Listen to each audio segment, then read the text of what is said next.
I was dying. I knew it, my doctors knew it, and my family knew it. It has only been 16 weeks since my official diagnosis, yet here I lay, trapped in this generic hospital bed, surrounded by various machines, beeping and wheezing in a haunting melody that has likely been the last lullaby for countless souls before me. I mean, for God's sake, I'm 56 years old. How the hell did it come to this? I was given 100 different reasons why my legs gave me before this team of specialists came to consensus. Guillain-Barré syndrome. I was told my immune system was attacking my nervous system, and although potentially treatable, it was not curable. So far, in my it's been neither. It started on my legs, first attributed to a pinched nerve in my lower back. Over the next several weeks, my breathing became weaker and weaker until I could barely breathe on my own. My arms began to feel like shit weighed them down. Then they didn't feel like anything at all. I should be living the best years of my life. Instead, I'm trapped in a body that 4 months ago was perfectly healthy, now relegated to blinking and tears shed to express an entire range of words and emotions. At this point, the doctors do nothing but tell me to think positive. If not to aid in my recovery, then at the very least for the sake of my family. I know they're right, but at the same time, the timing of it all could not be any worse. I was able to comfortably retire in the spring, and my youngest had left home a month after, joining our daughter in San Francisco to work for some internet startup. That just left my wife and I to travel the world, just as we had talked about since our first moments as husband and God, Catherine, I'm so sorry. I can't help but feel like I've let her down. We sacrificed so much time for each other, for the sake of our kids and an early retirement, assuming we would have all the time in the world for ourselves down the road. Well, down the road and went, and here we are. To her credit, she's been nothing short of amazing. She's always been quite literally my better half, and it's shown most recently than ever. The whole process has been just as devastating for her, if not more so. And yet, up until now, she's been the only source of positivity between us. Now though, even she seems to be nearing the realization that she may end up leaving this hospital alone. As these thoughts enter my mind, my eyes well up with tears. As my eyes close, I notice they begin to glisten as well. They are an incredible shade of blue, like looking into the deep of the ocean from the window of an airplane. I could stare into them forever, and it breaks my heart to think that for me, forever isn't that long at all. After a few seconds that graciously seemed more like hours, I break her gaze as the door to my room opens and another doctor makes his way in. I hadn't seen this doctor before. I wasn't all that surprised or concerned.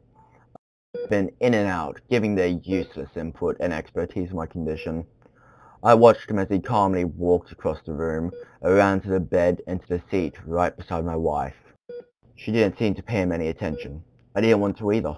I was tired of people coming in, experimenting with new treatments that did nothing but fuel my frustration, as this disease continued to rip me from my life and from Catherine.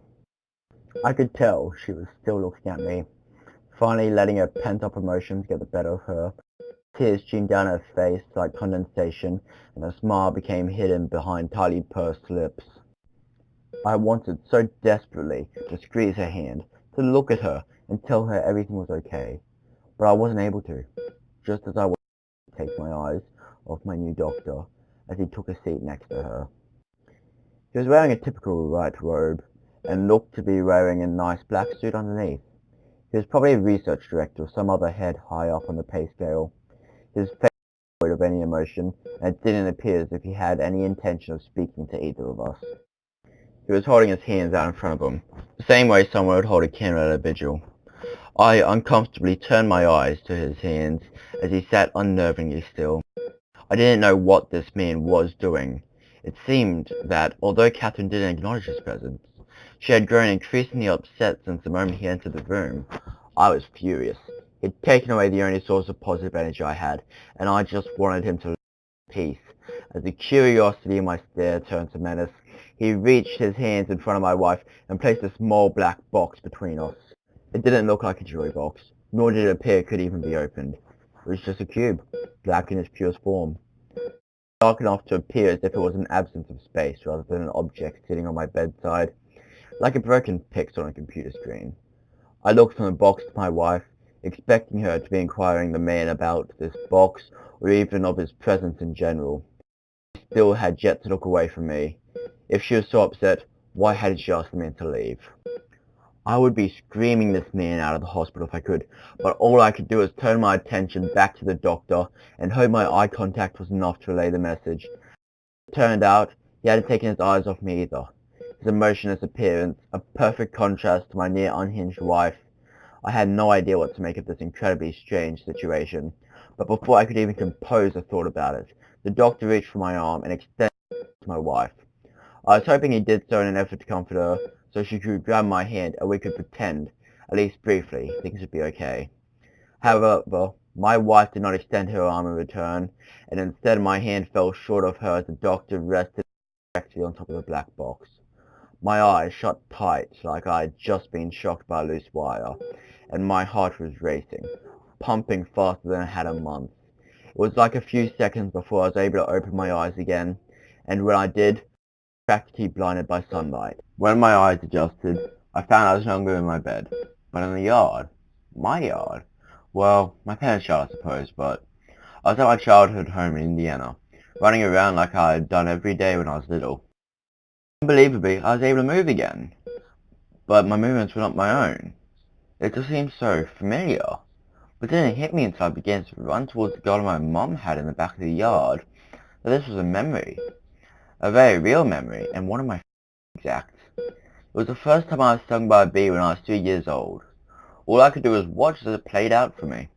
I ran next to all the flowers, stopped at a bright red tulip as a busy honeybee was crawling out of it. I knew I would grab the bee with my teeth, and it would sting me right in the middle of the palm, causing me to wail in pain as I ran towards the back door and into the waiting arms of my concerned mother. Except that wasn't how it happened. I grabbed the bee just as I remembered, but instead of immediately dropping it, my hand towards my face and threw the bee directly into my mouth. I panicked as the bee bit the back of my throat and its stinger pierced the lining. I then began to sprint towards the door like I remember, but instead of making it inside, I fell several steps short as my breast was strained and my throat began to swell and close. My heart was beating out of my chest as it desperately worked to keep me moving, but soon I was unable to take in any air at all and my vision began to fade. I turned over to see my mother, and the last thing I could make out was the look of terror on her face as she grabbed me, her hysterical screaming sounding miles away as darkness envelops this horrible, distorted memory. My eyes shot open again, as just as I was about to shout to my mother it was okay, she was gone. I was breathing just fine, and as I regained my bearings, I realized I was off the ground and on a bike. I was in another memory, this time one of my first times trying to ride a bike. My dad was jogging lightly behind me, excitedly urging me to keep going as I had finally started a good pace, following several fields into my neighbor's yard. This was such a happy memory, but after that warped nightmare that I had just endured, I wanted it so badly to turn around to him, scream for his help. Try as I might, I couldn't. Instead, I was laughing along with my father. I was proud of myself for finally getting the hang of it. I continued to pedal faster and faster as my confidence grew, and I began to pull away from my dad. I remember looking back at him with a smile and he told me to stop, because I was approaching an intersection at the end of my block. I had stopped just fine from what I could remember, but for some reason I continued to look back at him and tell him to hurry up and stop me. I didn't know how to use my brakes. I thought I did, but then I became as I reversed my pedaling to no avail, and my hands frantically waved across my handlebars in an attempt to grab the handles. I gave up and turned back again to see my dad right behind me, his hands outstretched to within a foot of my back seat. My hands up the handlebars to try and reach back to him, but just as I was within inches of his hands, I was violently pushed away as a sickening thud and a high-pitched screech replaced the sounds of my frantic screams. I felt the air shoot out of my body as a pickup truck crushed my bike and rolled over the middle of my back. I felt like my eyes were halfway out of my head, and I couldn't feel much of anything. As I once again faded out from this horrible memory, the last thing I saw was my dad lying next to me, arms still outstretched, blood pouring from his exposed neck as his head rolled slowly a few feet in front of me.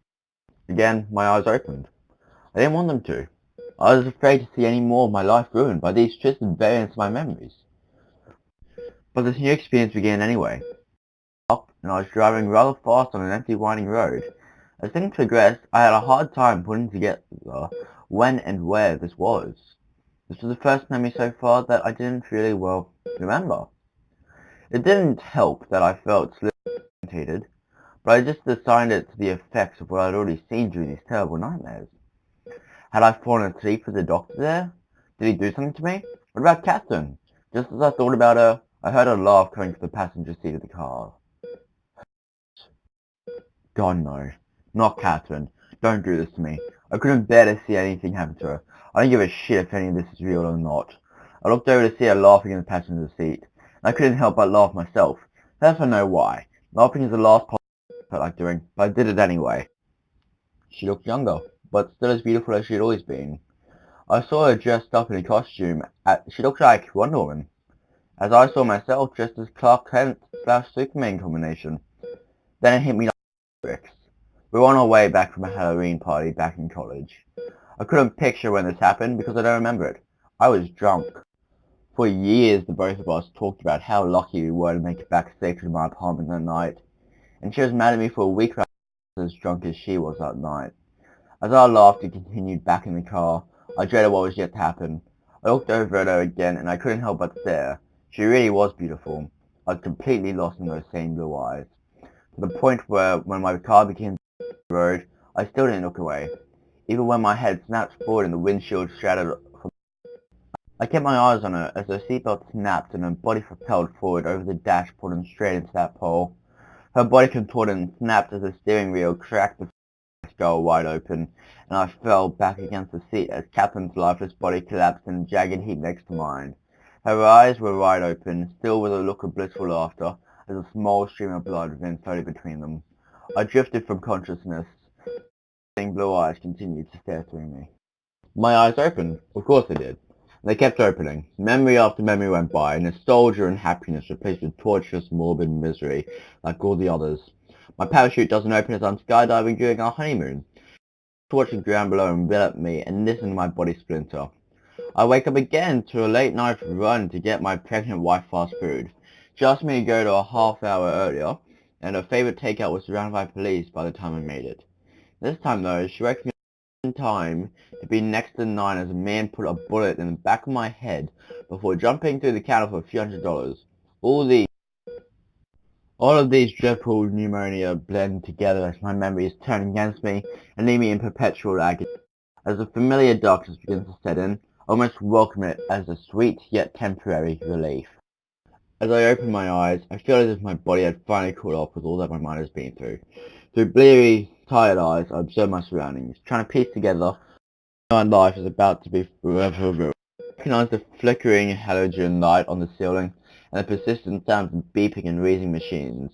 My eyes scan the rest of my hospital room and I realized that they were moving at their own violation. I was back in my bed and Kat was at my side just as she had been all day and many days before. Before I could look at her, to the space on my bed in front of her where that awful box had been. It was gone. Relieved, I looked into my wife's eyes, full of life and love. The love I was forced to experience, thoughts of real happiness began to break through. I spent so long in the hospital bed being so upset with my life for taking me so early that I didn't think about what a miracle it was that I made it to this point to begin with. I was raised by loving parents. I was able to meet the woman of my dreams.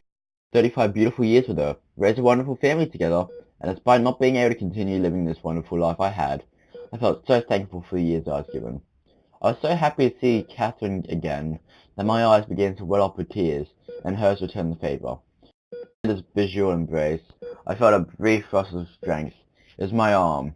I was so overcome with emotion that I hadn't realised that my once lifeless arm had come up off the hospital bed and extended slowly towards my wife.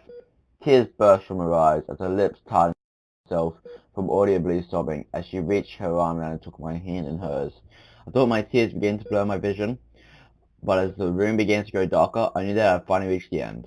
I hated to leave her this way, but as I thought back to the memories, the nightmares attempted to ruin, and the countless untainted memories I shared with her, I was astounded at how lucky I was. Finally at peace, I closed my eyes as the door to my room opened and a doctor made his way in. I opened my eyes.